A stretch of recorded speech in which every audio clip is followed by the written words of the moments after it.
Well, hello there. Welcome back to the channel. Now today we're going to be doing the review on the UR Osamu Miya. And like always, make sure to leave a like and subscribe for some more Haikyu Fly High videos. This video is probably going to be a shorter one just because Osamu Miya is the only new thing that has come out in the game. The new Select Recruit won't come out at least for another week or so that's why this video is probably a little bit shorter, but we will do a little bit more of a deep dive into the build of Osamu Miya as well. So we're going to get right into his stats here, and as you can see, he's a serve and quick attack unit. Now, I wouldn't recommend picking him up only because up until this point, a lot of our teams are power based, and so him being a quick attack specialist that doesn't like awareness, it's not really ideal. But if you do have Atsumu and you're trying to build an Inazaki team maybe for your second lineup, then it's definitely worth picking him up. But if you're going for a power based team and you don't have Ushijima, I would still go for Kiyotani, who is a very good SSR opposite hitter. He has power attack base, he's also a serve unit, so he is also a very viable option.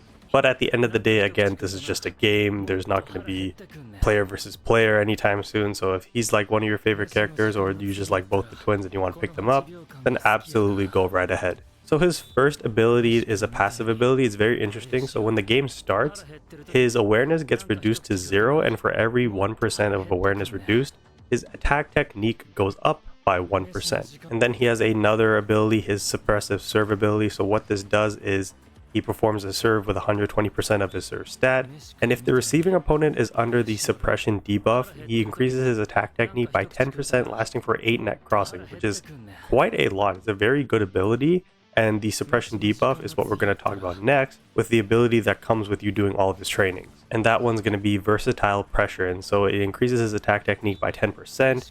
When he performs a quick spike or serve, he applies 1 stack of this suppression debuff to the opponent's back row players, reducing the receive stat by 10%, lasting for 10 net crossings. So he is still a very good unit. It's just the fact that if you want to build a team that has a lot of synergy, it just won't fit into a lot of the current teams that we have. But as an individual unit, Osamu Miya is very good. And then his ultimate is Flex Quick Spike, and he performs a quick spike with 260% of his quick attack stat. And this spike increases his quick attack by 40% of his attack technique, lasting for 2 net crossings. So again, he wants to prioritize attack technique over awareness. And yeah, again, he's just a very good unit. A lot of characters in this game are good. You just need to put them in the right scenarios, in the right teams, and you'll get, the best out of those players. Skill Res 2, when he performs a spike and the receiving opponent has the suppression debuff, this spike gains bonus power equal to 60% of his quick attack stats, so a very good Skill Res 2 to have. His Skill Res 4 is when he scores with a spike, your side's next 2 ultimate skills gain bonus effects. The casting player's attack technique and defense technique increase by 20%. So a very good set of skill resonance abilities here for Osamu Miya. So again, I find that he will still fit into a lot of teams better than Atsumu will, for example. But again, ideally you want to have him in a quick attack team with Atsumu, the rest of the Inazaki team members, maybe the SSR Hinata or the SP Hinata when he comes out. So there's a lot of teams that you can put him in, and he will still be a very good player. Again, it's just that we're mostly power based and we have awareness and strength and all of these kind of buffs to our players right now, so that's why it doesn't really make sense. And again, if you're the free to play player and you want to save your resources, you might want to go for Karai and Hirugami, who are more tailored towards the power attack teams that we have right now. But again, this is always an option to build a very good second team. But again, you're going to need a lot of resources to create this entire Inazaki team from scratch. Now going into his memory is very interesting because he is a quick attack / serve unit, but the top 2 stats that get a boost here is receive and quick attack, or power / quick attack, which is very interesting because again, his second best stat is serve, so the fact that it's 4th on this list is very interesting. And if you look at the exclusive effects, it increases the equipper's quick attack stat by 12%.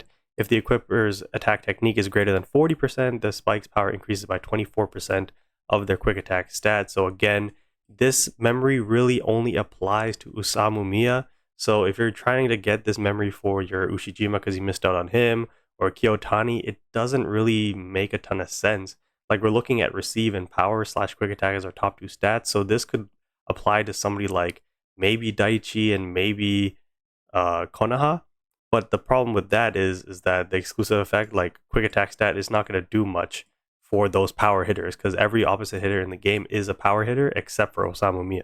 Now, when it comes to his potential, so ideally you want to have all of your slots unlocked because you want to do a set of 4 and a set of 2, so you really maximize the potential special effects. And if you don't understand how potentials work, I'm going to briefly explain it, is that as you can see here, there's set effect. So it says 2-piece increase set stat by 15%. So you already get these main and substats, but there's these set effects. And so when you have either 2 of them equipped or 4 of them equipped, you will gain extra boost to those potentials, and then those will be applied to your player. So my recommendation for Osamu Miya is that you want to do the 4-piece of precise serve, because as you can see, it says that serves never fail. So that's already just that's just amazing on its own, like immediately. And then it increases attack technique by 15% when serving. So we already know that Osamu Miya loves to increase his attack technique. So again, that just makes a ton of sense to me. And from my knowledge, this is the only serve potential in the game. And so yes, your 2-piece will increase his set stat, which is a little bit unfortunate, but it's not like he's a bad setter. And especially in the future, when we go positionless, it might not be a bad idea to have somebody like him who can set the ball pretty decently. But again, if you can get a potential that has serve in the substats or in the main stats, that would be ideal to increase his serve stat even more, because as you can see from his potential increases his receive stat instead of his serve stat. And then for the 2-piece, you can either go with rapid quick attack or sharp sense, because they both increase quick attack by 15%, and you won't be able to get the 4-piece if you have the 4-piece already of precise serve. But between the two, if you for whatever reason don't have 4 precise serve and you have 4 of these ones, the one I would prioritize over the other is probably rapid quick attack, because each time quick spike is used, it increases the quick spike stat by 5% up to 5 stacks. And if you look at the other one, it increases awareness by 15%. And again, we know that Osamu Miya doesn't like awareness, same thing with Atsumu, so you probably want to stay away from sharp sense and probably go with rapid quick attack. So in the end, it should look something like this, where you have 4 of precise serve and then 2 of rapid quick attack. They can be in any order, it doesn't matter. Obviously, you want to have ideally golds and purples, but if you have blues as well, it's totally fine. So that's going to be it for today's video, and I know it was a quick one, but it is what it is when Osamu Miya is the only new thing that came out. But I hope you guys liked the breakdown of the player build that I would do, and like always, make sure to leave a like and subscribe for more. Peace.